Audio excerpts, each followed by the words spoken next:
All right. Well, this has been fun, this Sunday night experiment. I'm continuing the experiment. I'm seeing how casual you could tolerate me because I want to go right to dinner after this. I don't want to have to change. So I figured I'd change while y'all were catching up, and then I can just go right and eat with y'all instead of having to change and take my robes off after. So if this really just is distracting from the teaching, you can let me know after.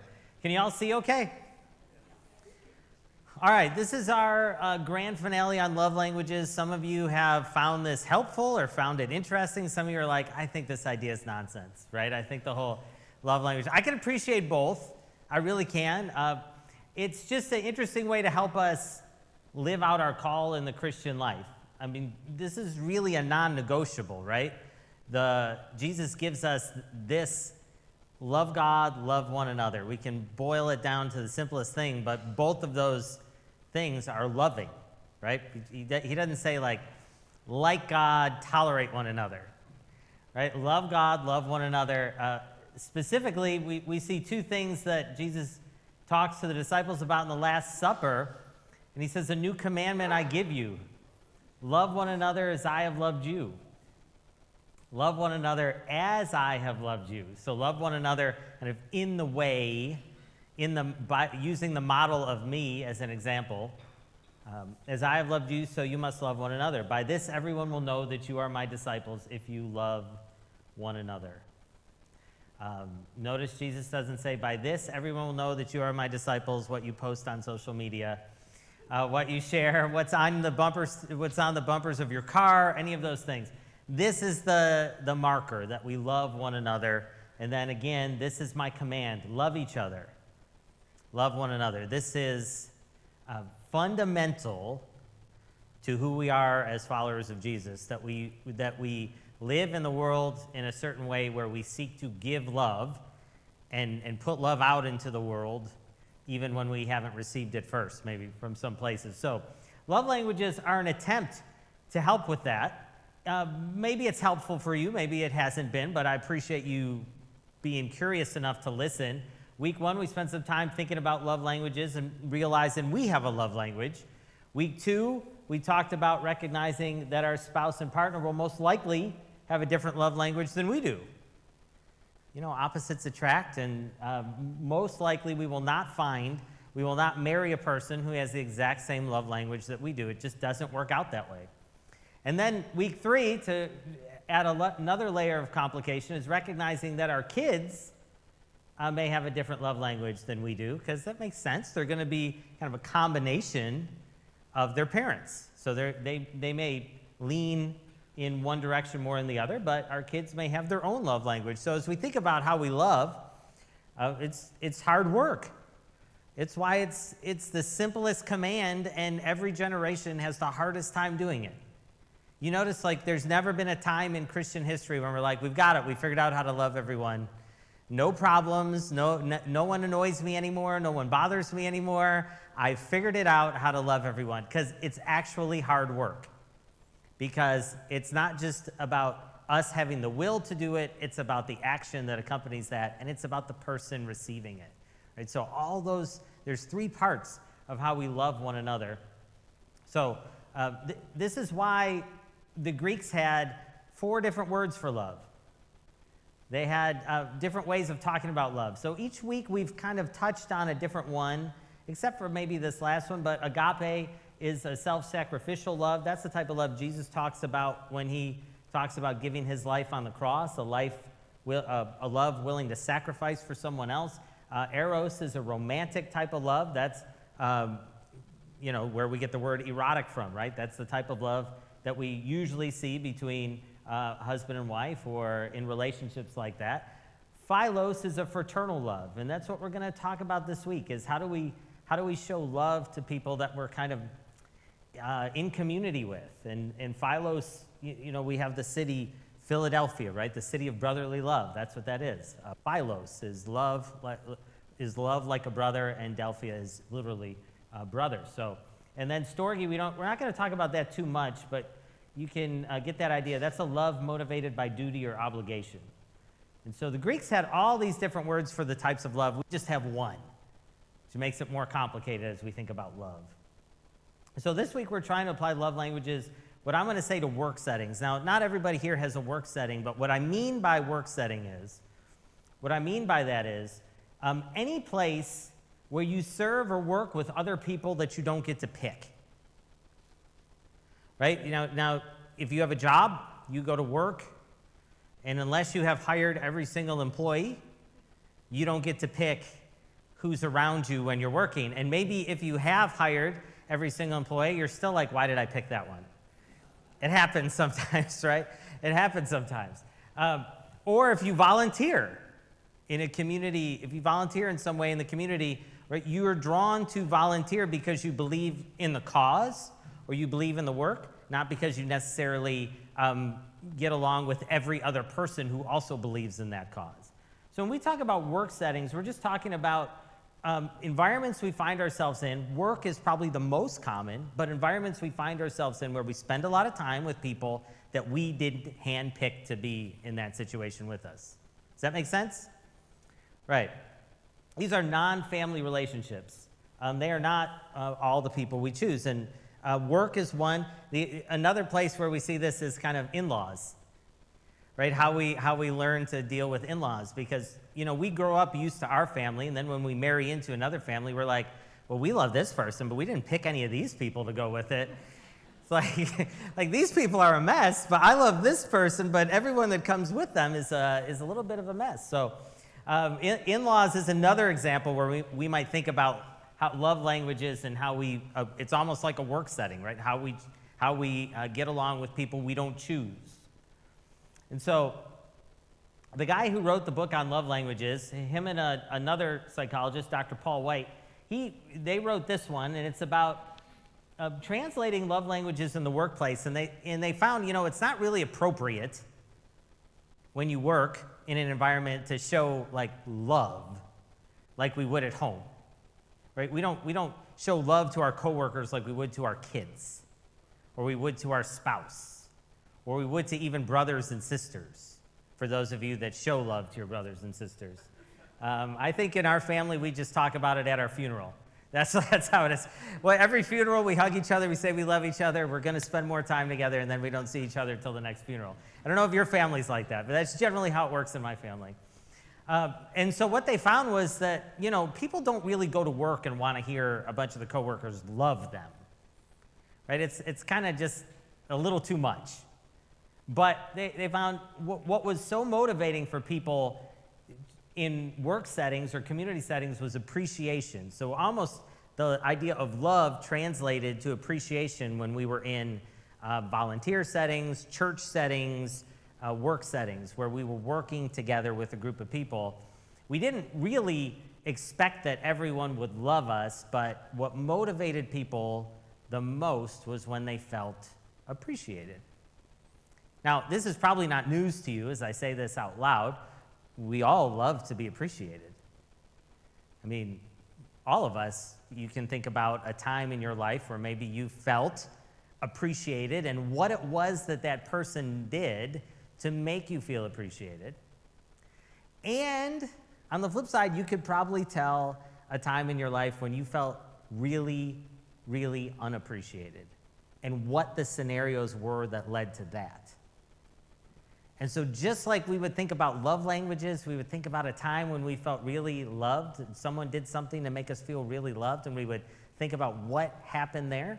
We would do the same thing in these social settings and think about what makes me feel appreciated and what makes me feel unappreciated.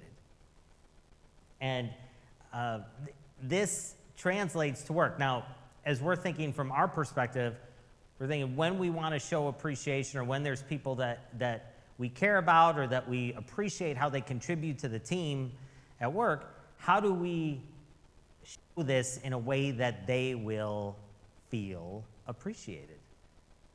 Same idea as love languages. We're just kind of translating from love in a family setting to appreciation in a social setting. And this can apply to anything. This can apply to, like I said, it can apply to work. It can apply to church. It can apply to any volunteer group that you are in, any social organization where you're doing something together. You want to feel appreciated. So we're just going to look at the different love languages and think about how people feel appreciated. And so we start with words of affirmation, and this was something that was good for me to learn. I'm really personally kind of terrible at kind of understanding this, so it's taken work for me. I'm not like a super observant person when it comes to realizing how people feel appreciated. So this has been helpful for me to just open my eyes a little bit about learning about this. So I hope maybe it might be a little helpful for you. But if you have a words of affirmation person, you remember there are people whose love language is words of affirmation. Well, how we translate that to appreciation is that words of affirmation people require specific praise, not global praise, to feel appreciated. So what does that mean? Well, global praise is like what I do all the time. That's probably drives my words of affirmation people nuts. I'll just feel like, great job, team. You did awesome. Thank you for everything, getting ready for Christmas Eve, right? To the whole group. To the whole group. Right? That means nothing to a words of affirmation person. I shouldn't say nothing. But that doesn't make them feel appreciated. Words of affirmation people require something specific for them. They require something that you've noticed about them. So how a situation was handled, compliment a specific thing they're doing, affirmation of character. I really appreciate. I see you, that you've given this time to make this successful. Encouragement after a difficult challenge. Words of affirmation people appreciate being seen. Don't we all? Don't we all? Right? There's a scene in The Chosen. For those of you that know, we love The Chosen here at St. Albans. If you haven't seen it, just bear with me for 20 seconds. There's a scene in The Chosen where after Jesus calls Peter, he's talking to Peter's wife. And he just has this moment where he says, I know it's hard. I see you. I want you to know I see you. And it meant the world to her in the show that just Jesus came and said, I recognize how hard it is to have your husband do this type of thing. I want you to know I see you. I see how well you're handling it, and I appreciate it. It meant the world to her, right? That was an example of a words of affirmation moment. Specific praise, not global praise, is helpful to help people that are words of affirmation people feel appreciated. How do you know who's a words of affirmation person? Just listen to what they do, right? Because they're going to do these types of things. They're going to give you specific praise for something you may have done, or they might send you a note. Remember, we talked about words of affirmation people are fantastic at writing cards, thank you notes, and things like that. They may send you one for something specific you did. You can just pretty much guarantee that person is a words of affirmation person if you get that. So specific praise helps words of affirmation people feel appreciated. Have any questions on that? I know we all want to eat, so there's not going to be too many questions. I understand. Quality time. This is me, so I can appreciate quality time. Quality time people require personal attention to feel appreciated. So anything where they get kind of connection time, attention time. And so I recognize this as I was refreshing on this. I was realizing I probably drive my staff crazy that aren't quality time people, because I like to check in with everybody and talk with them, kind of have some connection time. And probably when they have a lot of work to do, it's super annoying when I do those types of things. But I realize I'm doing it because that's what I love. When somebody just notices, I appreciate, how are you doing, right? No agenda for the next 10 minutes. Talk to me about how you're doing. And I appreciate when I get that back. But if you're not a quality time person, these people are so annoying when you just want to get stuff done and they want to come in and talk to you about how's your dog doing, how's things, in the family. Oh, did you go fishing this weekend, right? These are the people that sometimes might drive you crazy when you've got a pile of stuff to do on your desk, but they just need a moment of personal attention. It's not necessarily that they need a ton of time. They just want a moment of connection. So your quality time people are going to be the ones that will probably value a moment that you can give them, especially if you're in a leadership position and you are in a busy organization. Quality time people are going to appreciate a moment you can give them. And if you think about a time when someone really important or really busy gave you a moment, can appreciate that, right? You can appreciate that. I remember my grandparents, like a lot of people, as you get a little bit older, you watch a little more news, you pay a little more attention to politics, you might become a little obsessed with it as in their retirement years. And I remember we had a candidate for governor that was coming through their town in New York, and he stopped that person. Doesn't matter who it was, but they stopped and they shook my grandpa's hand and looked him in the eye and asked what his name was and gave him a moment. Just talked to him for 2 minutes. And my grandpa was like, wow, that person ended up winning the race. And he was like, the governor of New York had a 2-minute conversation with me about my family. That person had his vote for life because they gave him a moment, right? He was a quality time person. That's all he needed from them. So quality time, they just need a moment of personal attention to feel appreciated. They love, the retreats and team building, quality conversations, anything like that. But they can be annoying. I recognize that. I speak for us. We can be annoying. We don't mean to be. We're just looking for connection. Acts of service people, these are the people that love to help. And they require one of two things. So a thank you. They will never ask for a thank you, and they will tell you, I don't do it to be thanked, or don't thank me, but they really want to be thanked. Did you ever know somebody in life who says, don't thank me, no, make nothing of it, but they really want you to thank them? That's an acts of service person. God bless them, right? They get stuff done, but right, saying don't thank me really is the key to say thank me, right? And or they want help. If they are the people that will never ask for help, but if you notice they're busy and help, they appreciate that, but not if they have to ask. Acts of service people, if they ask, forget it, right? Because it means something if you notice and you help before they have to ask. Acts of service people, if you want to know who an active service person is in your life, just think of the person that will never ask you for help, even when they'll tell you how overwhelmed they are, right? That's an acts of service person. They want you to help before they have to ask. It's just how they're wired. I'm married to one. It's how it works. It's how it works. And so here's some examples. I can speak to this from my marriage, but also from the book backs this up. They said, help out voluntarily when they're busy, but if you're going to help an acts of service person, you better do it their way. Acts of service people are not asking you to come in with a better plan than they have. They want you to come in and help on their plan, right? You all know somebody who, we've all had this interaction with people we care about deeply where we've tried to come and help them and we saw what they were doing and we're like, well, that's ridiculous. Why don't you do it this way? And that started a 15-minute argument about how it was getting done. Right? If you're going to help an acts of service person, do it their way. They do not want to collaborate on what is being done and how. They just need help doing it. And then follow through, keep promises. Again, acts of service people, very important that you keep your word to them. If you say, I'm going to help you with that, and you don't do it, it's not just, oh, you forgot. It's you don't appreciate.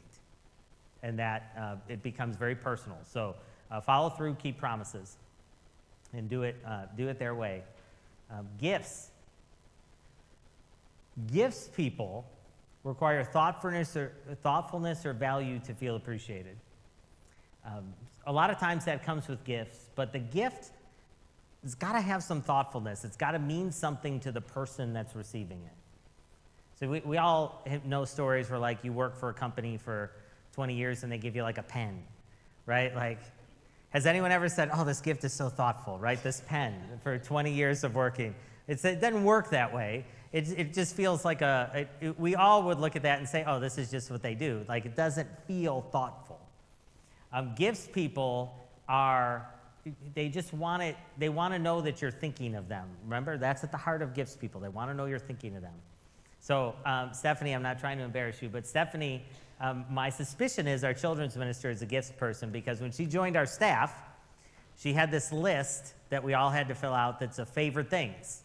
And so it's really cute, and it's been super helpful. It says, coffee or tea, cookies or cake, salty or sweet, right? What are your favorite snacks? So we all have this, so she made copies So the whole staff has everybody's favorite things. So when it's somebody's birthday, we can look at the favorite things and says, oh, this is what this person likes, right? This means something to them. We're not just getting like something that I would like, but we're getting something they would like. So that's been super helpful, because if you are a terrible gifts person like I am, you need all the help you can get.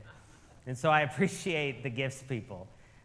And then if you're going to try to show appreciation to a person who's a gifts person, it's got to be something thoughtful or of value. It doesn't have to be expensive, but it's got to be thoughtful. It's got to show that you thought of them, that it wasn't just generic. If you don't know who gifts people are in your life, just think about the people who notice those little things and get you those things. Right now, I would say, again, not going to embarrass our children's minister, but if I didn't have, if I wasn't sure, after getting the favorite things list, is Stephanie a gifts person? Then it would be confirmed, because when she would go to, she will occasionally go to Sonic, and I won't say a word or ask for anything, but she knows what my Sonic order is, and it might be on my desk when I get back, right? It's a thoughtful person. It's a gifts person. Thinks of things like that. The people in your life that do things like that are your gifts people. And so it's important to remember that. Now this is a tough one. Physical touch. Those of you that work, those of you in workplaces, physical touch isn't really like, hey, everybody, group hug, let's get together. In some industries, like, they're not huggy industries, right? They're serious. And so this is a hard one in work and volunteer environments, and I don't know how you all deal with it. I know we've had people on staff that have been great to just like look at someone when they come in the church office and they're down, and they'll say, you need a hug. But you know what? That sounds different coming from a woman than it does from a man, right? I recognize that. When I started here, someone said, I'm a hugger, but I can see you're kind of cold, right? That's what they told me. It's like, great, the conversation started amazing, right? So they were like, I know you don't want to hug me because you're kind of cold, right? It's a great setup for me. And the truth is, like, I am a pretty huggy person. You can ask my family, and you can ask not only my wife and daughter, but my extended family. But like, when we go through training as a priest, it is drilled into you, avoid this with your parishioners unless you really feel comfortable with them, because a lot of times it can get taken the wrong way.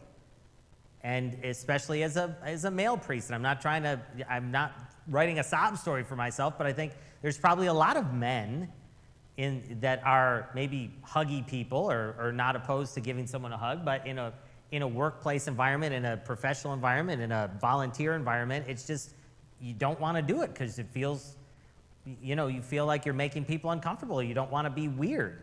And so I think this is a real tough one, because that same person said, I'm a widow, and like, when I come to church, it's the only physical contact, the only hug I get all week is when I come to church and I hug people at the peace. Right? And so here I am. I'm the priest that won't hug this person, the cold one. But then this person's dying for nothing inappropriate, but she's like, I'm a widow. I live by myself. I don't have someone to hug. So when I come to church and I see people and it's time for peace, that's the only time I get a hug all week.